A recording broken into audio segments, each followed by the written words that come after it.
లారా మరి లేలక్కగా చెప్పారు కదా, ఉదయకాలం వర్షం వస్తాం.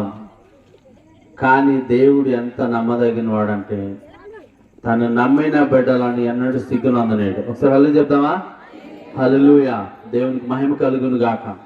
ప్రభునందు ప్రియులారా, చూడండి, వాతావరణం కళ్ళ ముందు మారిపోవడం. నాకు ఫోన్ చేశారనమాట, పిల్లల కొరకు 2 టాటా మ్యాజిక్లు మాట్లాడమని చెప్పారు. మరలా ఫోన్ చేసి క్యాన్సిల్ చేసేయి, ఆర్కెస్ట్రా కూడా క్యాన్సిల్ చేసేయని చెప్పారు. ఆర్కెస్ట్రాకి అయితే మేము చెప్పలేదు, కానీ ఆ టాటా మ్యాజిక్ వాళ్ళకి చెప్పాను అనమాట. చెప్తే సరే ఆయన కూడా అదేంటన్నా చెప్పారు కదా మళ్ళీ క్యాన్సిల్ చేశారు ఏంటంటే వాతావరణం బాగాలేదని చెప్పారని.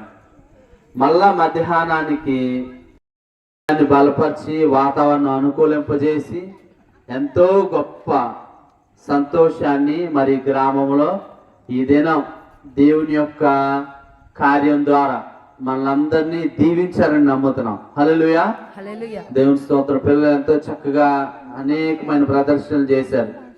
ఇంత చల్లని వాతావరణంలో విజయవాడ నుంచి కూడా కొంతమంది పిల్లలు వచ్చారు.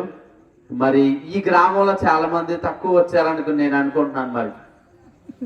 మరి నెక్స్ట్ ఇయర్ మాత్రం అందరూ సంతోషంగా సేవకురాల్ని ప్రోత్సహించే విధంగా ప్రోగ్రాంలో పార్టిసిపేట్ చేయండి. 2023 అంతా మరి దేవుని సన్నిధిలోకి మీరు దైవ సేవకురాల దగ్గరికి దేవుని సన్నిధిలో రక్షణ పొందడానికి అనేక మంది రావాలని ప్రేమపూర్వకంగా ఆహ్వానిస్తున్నాం.